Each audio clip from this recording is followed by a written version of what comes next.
What we say at M1 always is that you have to slow down in order to speed up. Slowing down has nothing to do with the gas. It's really the art of intentionality. As you become more intentional with this practice, with repetition, you start to build this foundation that you can leverage. And there's this speed up. What we're saying is very intellectual. When you read one self-help book, it's the same as the 900th one if you don't execute on it. And you have to give yourself room to grow. It's, what do they always say? Quit tomorrow. Keep going, because you don't know when it starts to click, when it starts to connect. Give yourself a chance. This is Right About Now with Ryan Alford, a Radcast Network production. We are the #1 business show on the planet with over 1 million downloads a month. Taking the BS out of business for over 6 years and over 400 episodes. You ready to start snapping necks and cashing checks? Well, it starts right about now. Hello, and welcome to Right About Now. We're always talking about what's happening today, how to make you get right in business, in marketing, and life. It all works together, people. We know that. So we're talking to the best, the brightest here on Now in 20. We got Evan Marks. He is a mental performance coach, M1 Performance Group. What's up, Mark? How are you, man? It's a pleasure to be here, Ryan. Hey, pleasure to have you, brother. I like what you're doing. We don't talk enough about mental performance. I host another show called Vibe Science, and we talk a lot about mind, body, energy, and the interconnectedness of it all. We all need a mental coach, brother. I agree with you. Mindset is everything, but there's so many different components of building a strong mindset. I'm an ex-Wall Street guy before I became a coach about 8.5 years ago. And in the world of hedge funds and trading, there's always 90% mental. Everything is 90% mental. You get your head right and you get conscious about your behavior, not void of feelings, by the way. Imagine what you can accomplish. No kidding. What's the biggest blind side? I mean, you're working with enough people. What are people missing? There's usually something that's out of their own perception. And it'd be easy to go, well, it's self-awareness. It is that. I'll give you that. But there's something, man. What is it, Evan? It's people try to dismiss emotions. What happens is when you don't acknowledge emotions, you know what happens? It gets on field. And what does that mean? They're unconscious. When I train people, we live in the world of responding, not reacting. I coach athletes, business owners, CEOs, and obviously Wall Street professionals. The biggest thing that you need to take away is mental space. Emotions are just data. We can label them negative emotions, positive emotions, but in the end of the day, they're data. The question is, how do you put space between an emotion of how you feel and actually how the hell you want to behave? That is a conscious choice. When you talk about blind spots, when people say, I can't believe I did that again, that is reacting. Imagine if you had the power of choice. The power to say, I can feel whatever I want, but I also have that power to choose a behavior. And what happens, Ryan, is that it starts to form new experiences. And then neurologically, at M1, we always say we marriage the why and the how. Why do I do what I do? And how do I get better? We take psychoanalytical theory, meets the latest research in neuroscience. And what happens is when you start to experience things differently, you really start to build new habits and new networks in your brain. And that soon, after repetition, becomes your default action then. It's when you funny. talk about blind spots, it's almost like stop reacting. Give yourself a chance to respond. It's a game changer for anybody. We were talking about our kids before we came on, and we teach them, and in life, we know this too, playing sports and doing what we do, whether you play golf or whatever you do, you got to practice over and over and over again to be good at something. And repetition creates muscle memory, and then it's less thinking and more doing and having success from it. And we know this. We're smart people. Most people listening to this show are smart people. But for whatever reason, though, we don't apply that same principle, or a lot of people don't. I didn't. I do now. You don't apply this principle of this muscle memory and knowing how the right way to respond and taking coaching and taking learning and taking feedback to then apply the same way in business and in life. People need to get their head around that opportunity, or you're always living within limits. You know what we say at M1 always is that you have to slow down in order to speed up. Slowing down has nothing to do with the gas. It's really the art of intentionality. As you become more intentional with this practice, with repetition, you start to build this foundation that you can leverage. And there's this speed up. What we're saying is very intellectual. When you read one self-help book, it's the same as the 900th one if you don't execute on it. And you have to give yourself room to grow. It's, what do they always say? Quit tomorrow. Keep going, because you don't know when it starts to click, when it starts to connect. Give yourself a chance. When we talk about things intellectually, there's such an emotional component about that. If you're able to acknowledge that and tolerate it long enough, the doors of opportunity swing wide open. One of the most important, give yourself a chance. Quit tomorrow. Hang in an extra day. You will be massively, pleasantly surprised. What are some of the techniques that you guys do at M1? What's the mental exercises, the coaching exercises, the things that people can do? The highest performers, did they come by this by nature or nurture? It's always fascinating to me, the 0.01%. Did they just learn what you teach? Were they just ahead of the curve, or were they built that way? 2 parts there, how you help people. I'll start with the last one, nature or nurture. I believe anybody can do this. Now, listen, I'm not 6'5", 290 pounds, so I'm not going to try out for the offensive line of the Cowboys. There are certain limitations. We don't live in the positive psychology camp. We live in the opportunistically reality camp.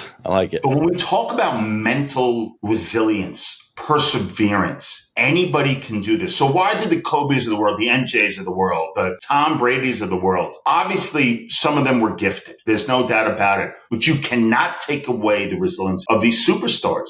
Kobe Bryant's working out after winning an NBA championship at 4 a.m. This guy didn't make teams. MJ didn't make teams. Tom Brady was whatever, they missed their relevant. Anybody can do this. It really is giving yourself the opportunity to go and see what's possible. We always talk about emotions. Emotions are important. Without emotions, you can't make decisions. Why are emotions the enemy? They're not.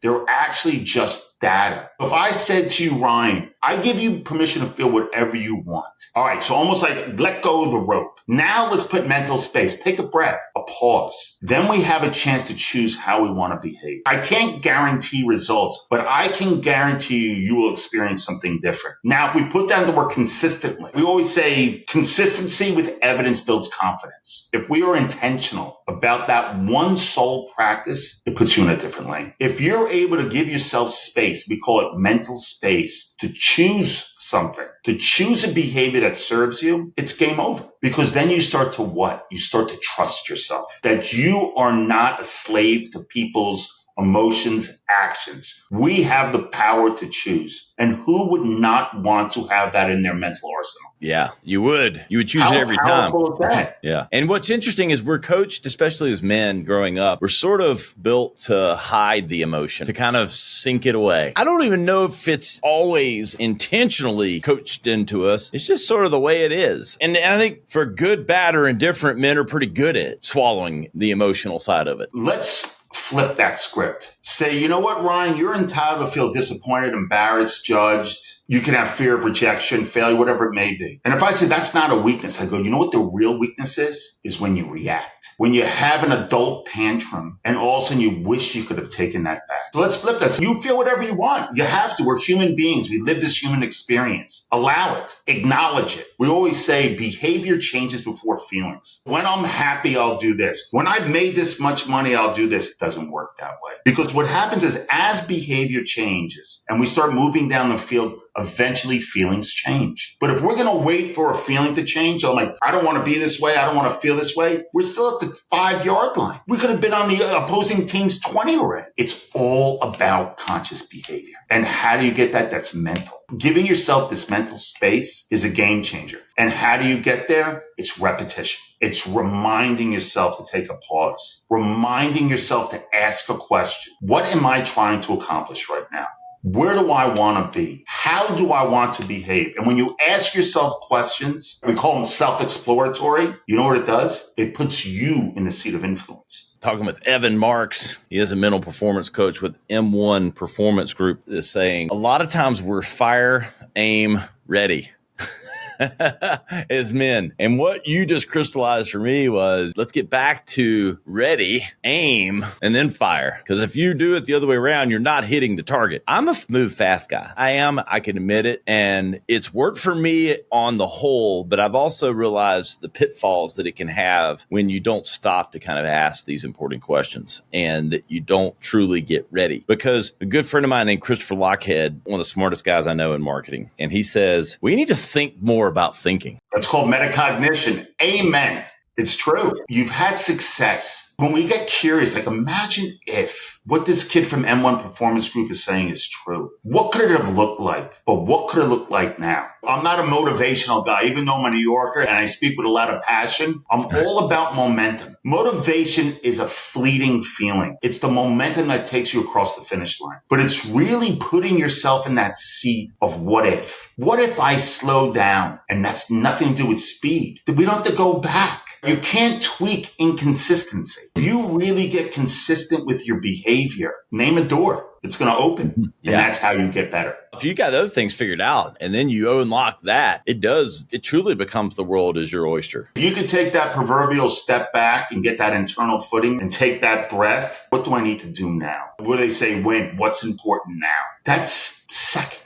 But it puts you in a different state. We talk a lot about when we talk with clients about aggressive patience. Patience sounds very passive. Just be patient. Yeah. Aggressive patience is almost like a jaguar in the rough, where you know the heart rate is going down. The intentionality is there. The focus is there. So when you said ready, aim, fire, that's what aggressive patience is. How long can you sit in the pocket? Think about like Tom Brady's as Edelman's coming through the middle. Everybody's coming on. He can feel it, but he has that composure. He has that breath. He's slowing things down. Imagine thinking about that as a practice. How much more effective you could be. We're talking seconds. Time can be an ally, but time can be a nemesis as well. How is time an ally? We're talking about repetition because we know stacking. Days, weeks, months stack. And when you look up 5 months from now, time is an ally. How did I get here so quickly? It's a nemesis also because nothing changes if nothing changes. We aren't intentional about improvement, about